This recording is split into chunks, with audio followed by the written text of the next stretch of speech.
Welcome back to my channel. I'm Maria Phelps, and I'm excited that you're here watching as I get through this process.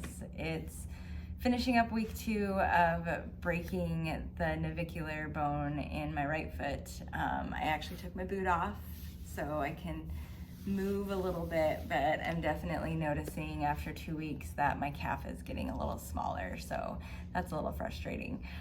But I just wanted to share how the last 2 weeks have been and how I'm doing and kind of, what's coming up. So everything has been great, mentally and physically. I'm actually doing really well. My foot feels really good. It feels good to point and flex, which was recommended by my doctor.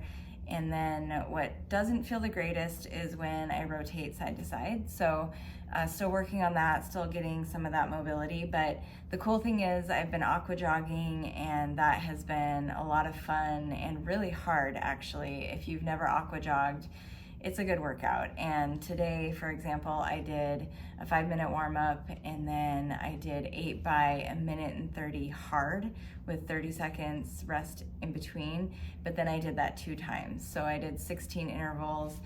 It was a workout.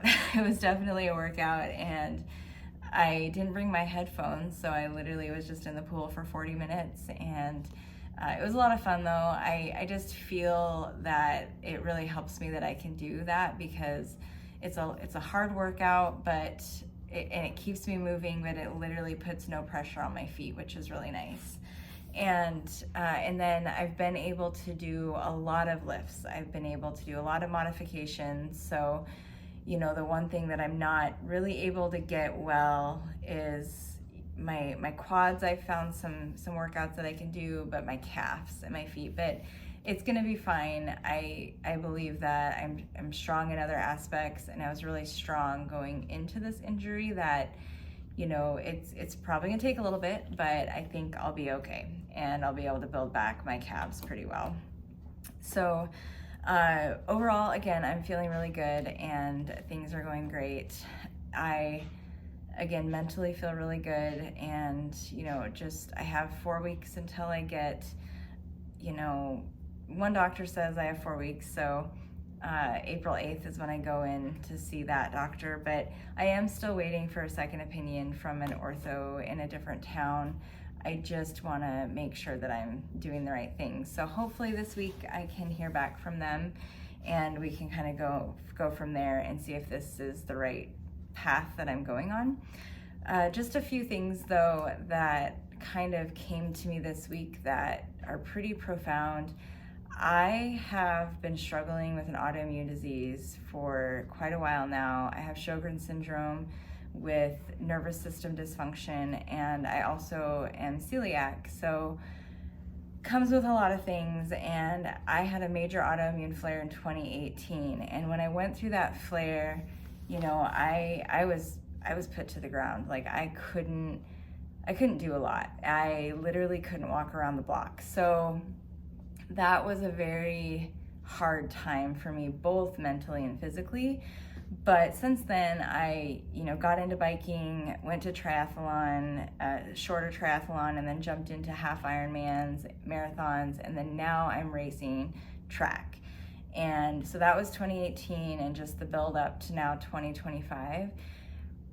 One of the things that I said to myself at the beginning of that, when I started training for triathlon, especially in 2020, is if I am going to hurt, I'm going to hurt on my terms, and I'm not going to let the autoimmune disease be my hurt, if that makes sense. So I literally have gone this whole time working my body, working my muscles, because I do not want to be back to where I was in 2018. That was completely autoimmune.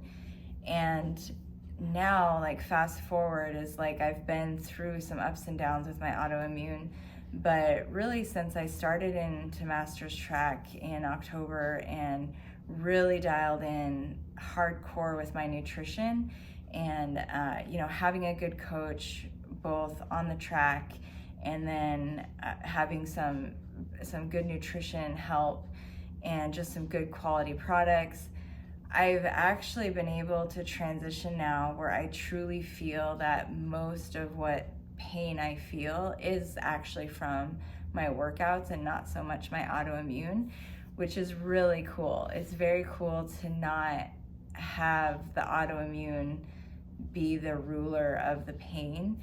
I do also feel that, with that, I still have autoimmune issues. I do have inflammation, but for the first time, for the last couple of months, I have felt really, really good.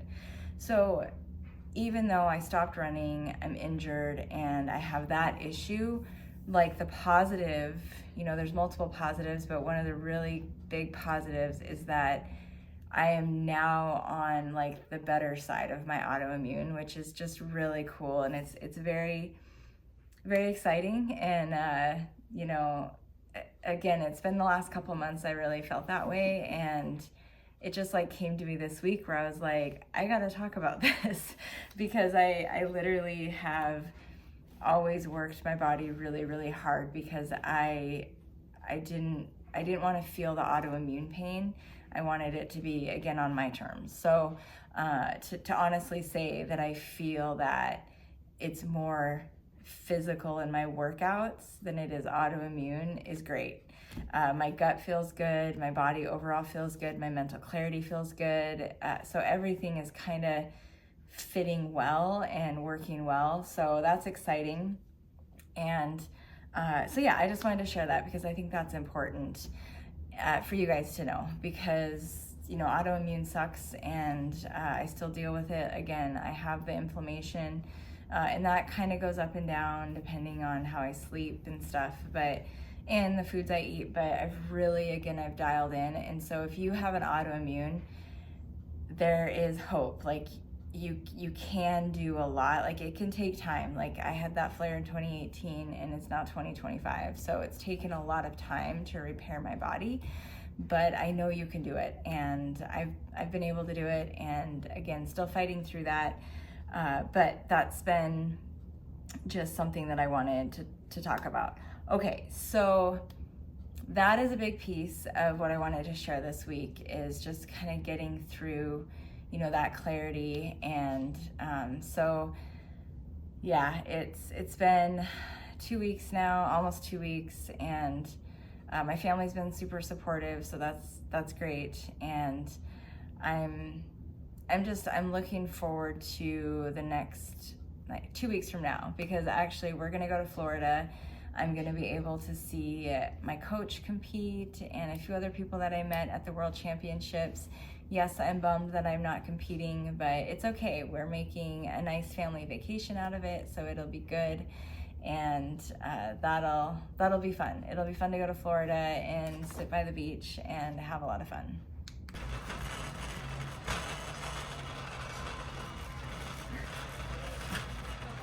If there's something that you want me to talk about, please put it in the comments. If you know me personally, text me, message me, whatever, and let me know what you want to hear about. I have a new sponsor, so I'm excited about that. Saucony is one of my sponsors, and it's great. They have been so awesome. They are actually sending me another pair of shoes that I'm really excited about, so I just can't actually run in them for a while, so I'm a little bummed about that, but I'm excited to try out one of their new shoes, so that'll be cool. But my new sponsor, I will share on the next video. I'm very excited. It's something that I think I was lacking in my buildup, so this tool that I'll be able to use moving forward will help me right now with not my legs, but eventually it'll work up to my legs. So it's really cool. So I'm excited to share that with you guys, and you'll hear about that next time. And then, I may do a day in the life. That sometimes is fun to watch. Maybe what I eat, some of the supplements I take, things are an individual to me. I'm very different from everybody else, but if you're interested in that, I can share that. And I just, my goal is to share this journey in Master's Track. And I'm one of the things that the reason partly that I wanted to do this video is because when I started getting into Master's Track, I didn't have any resources. There's a few channels on YouTube right now that have a couple of interviews and stuff, but there's not a lot that really dive in. So, I'm 42 years old and I started my Master's Track journey when I'm 41. So it's way different than someone who is in high school, college, even in their 30s. And I think that's important. So I'm gonna continue to share that journey. And again, if there's anything you want me to share, just let me know. A few things that maybe I can end with is just what I'm doing, what I do regularly that really helps me as someone who's 42. Recovery is key, and I think that's across the board. You'll hear this from most every athlete out there, that recovery, whether they're 20 or 40 or 60 or 80, like recovery is a big thing. But having a solid bedtime and not eating right before bed, like I really try. There's a couple nights a week that the way our schedule is, I end up eating about an hour and a half before bed, which is not ideal. I like to try to have at least 2 hours, but that really helps. Getting into that rest and digest state is really important, and giving your body time before you try to get into that rest state is super important. And so that is something that I think everybody needs to do. And then waking up at the same time or around the same time every day.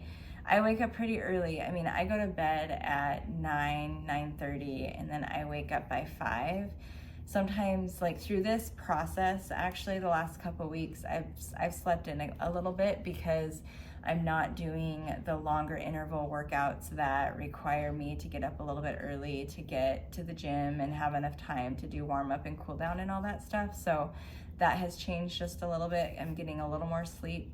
So that's actually been feeling really nice. But getting up, going to bed and getting up at a regular time is really good. And really just having good, consistent nutrition. So again, I'm grain free. I sometimes will have a little bit of grains, but it's like maybe once every 3 weeks or so, just depending on where we are, what the situation is. But that's my current diet. So it's not anything that I would recommend that everybody do. It's just it's what works for my autoimmune and everything. But yeah, staying consistent with that and getting rid of sugar. Sugar is just not good for overall health. So those are just a few things that I do. I can dive in more on another episode, but I just wanted to give you guys a little bit of tidbit of what I do on a regular basis.